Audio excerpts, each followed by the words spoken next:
अस्सलामु अलैकुम वरहमतुल्लाहि वबरकातुहू। क़ारी मोहम्मद जावेद अशाती के चैनल में आप सबका खैर मक़दम है।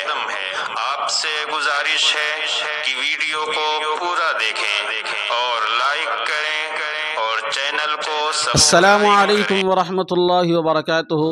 मेरे इस्लामी भाइयों और बहनों, रमज़ानुल मुबारक का ये मुक़द्दस महीना हमसे रुख़सत हो रहा है और आज हम सब का आखिरी रोज़ा है।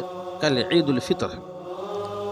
आज की जो रात है ना, जो ईद की रात जिसे कहते हैं, उसका नाम है लैलतुल जाइज़ा, यानी इनाम वाली रात। इस रात में जो लोग रमज़ान के महीनों को आदाब और शराइत के साथ गुजारे होंगे, अल्लाह तबारक व तआला इनाम से नवाजेंगे। हदीस में है कि अल्लाह तबारक व तआला के फ़रिश्ते मोहल्ले में, गली में, शहरों में घूमते हैं और निदा लगाते हैं, ऐलान करते हैं, ए बंदे, ए उम्मत मुस्लिमा, अपने रब की तरफ पलटो। फ़रिश्ते जब अल्लाह रब्बुल आलमीन के पास जाते हैं तो अल्लाह तबारक व तआला फ़रिश्तों से पूछते हैं, ए मेरे फ़रिश्तों, तुम ये बताओ कि एक शख्स मज़दूर जो है मज़दूरी करे तो उसको उजरत क्या मिलनी चाहिए।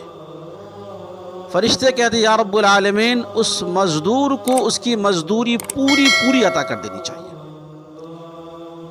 जिस तरीके से दुनिया में हम और आप दिन भर मेहनत मुशक्क़त करते हैं, शाम के वक्त मज़दूर को मज़दूरी दी जाती है, यकीनन खुशी होती है। तो आज की रात जो है मज़दूर को, यानी रमज़ानुल मुबारक के मुक़द्दस महीने में जिसने आदाब व शराइत के साथ रोज़ा रखा, क़ियामुल लैल किया और रमज़ान को उसके शराइत के साथ गुजारा हो, अल्लाह रब्बुल आलमीन आज उस मज़दूर को मज़दूरी देने वाले हैं। लेकिन जब मज़दूरी मिलने का वक्त हो तो हम और आप गफलत के शिकार होते हैं। क्या गफलत का शिकार? उस वक्त अल्लाह रब्बुल आलमीन से दुआएं करनी चाहिए कि ए मेरे रब, ए मेरे मौला, मेरे हक़ में बेहतर फ़ैसला फरमाना, रमज़ान की हमारी तमाम इबादतों को कबूल फरमाना। कबूलियत की घड़ी होती है, लेकिन हम और आप खुराफात में मुब्तला होते हैं। जैसे ईद का चाँद नज़र आता है, हम ऐसे आज़ाद होते हैं जिस तरीके से शैतान को इस महीने में आज़ाद कर दिया जाता है और हम खुराफात में लग जाते हैं। बाद घरों में गाने बजने की आवाज़ आती है, बाद लोग नौजवान चौक चौराहों पे, बाज़ारों में 10 लोग 20 लोग मिलके आपस में बात और बिला वजह फजूल काम करते, अपने वक्त को ज़ाय करते होते हैं। और वही नौजवान जो रमज़ान के महीने में मस्जिदों को आबाद किया था, एतकाफ़ किया, बहुत एहतमाम के साथ नमाज पढ़ा, कुरान करीम की तरह कई ख़त्म कुरान उसने किए, बहुत सारे लोग, लेकिन चाँद देखते ही बिल्कुल दूर नज़र आते हैं। कोई अता पता नहीं, मस्जिद से दूरी हो जाती है, शरीयत से दूरी हो जाती है, ऐसा लगता है बिल्कुल हम कट गए हैं।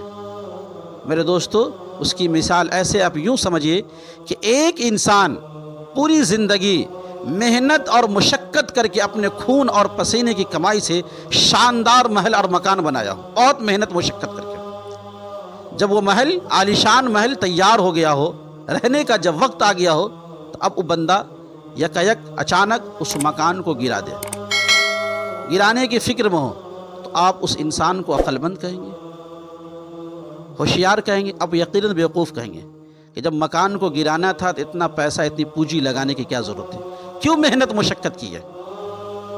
इसी तरीके से आप यूँ समझिए, एक तालिब इल्म बहुत मेहनत, बहुत मुशक्क़त करके एग्ज़ाम की तैयारी करता है, अपने आराम को हराम कर लेता है अपने ऊपर, दिन रात बहुत मेहनत मुशक्क़त करता है ताकि एग्ज़ाम में अच्छे मार्क्स से मैं पास हो जाऊं, अच्छे नंबरात हासिल कर लूं।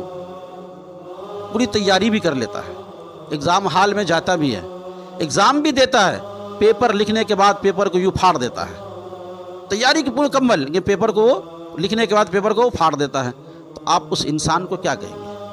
अक्लमंद कहेंगे? यकीनन अब बेवकूफ़ कहेंगे। आप ज़रा गौर कीजिए, यही मिसाल हम और आपकी है।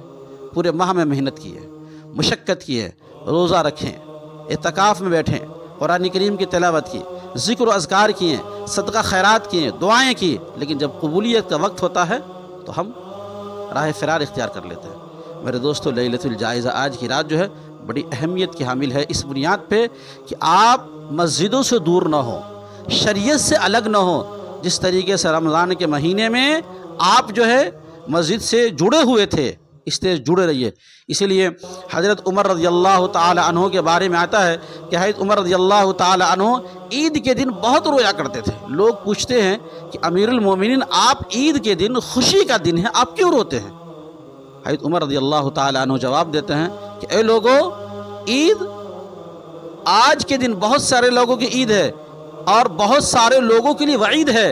ईद ना जाने हम में से किन की ईद है, किन के लिए वईद है। जिनकी ईद तो उन लोगों की है जिनके लिए अल्लाह तबारक व ताला के बेहतरीन फ़ैसले हुए हों, और जो रमज़ान को अच्छे से ना गुजारा हो उनके तो वईद का दिन है। और उनके ख़िलाफ़ अल्लाह रब्बुल आलमीन के यहाँ जो गलत बातें मतलब तकदीर लिखी जाती है, जो करते हैं, जो इंसान जैसा अमल करता है उसी एतबार से उसकी तकदीर लिखी जाती है। तो वईद का भी दिन होता है, ईद का भी दिन होता है। इसलिए लैलतुल जायज़ा आज की रात बहुत अहम है, इस बुनियाद पे कि आप अल्लाह के बारगाह में दुआ करें, अल्लाह के बारगाह में रो रो के गिरगिरा के दुआ करें, अल्लाह से माफ़ी मांगें कि अल्लाह रमज़ानुल मुबारक की जो कदर हमें करनी चाहिए हम कर न सके, या अल्लाह मेरे हक़ में बेहतर फ़ैसला फ़रमाना, रमज़ान के हमारे तमाम इबादतों को कबूल फ़रमाना, हमारे सदक़ा और खैरात को कबूल फ़रमाना, हमारी दुआओं को कबूल फ़रमाना। ये दुआ करने की ज़रूरत है। नमाज़ पढ़िए और अल्लाह रब्बुल आलमीन से 2 रिकात सलातुल नफ़ल पढ़ के अल्लाह से ज़रूर दुआ करिए कि अल्लाह हमारी इबादतों को कबूल फ़रमाए,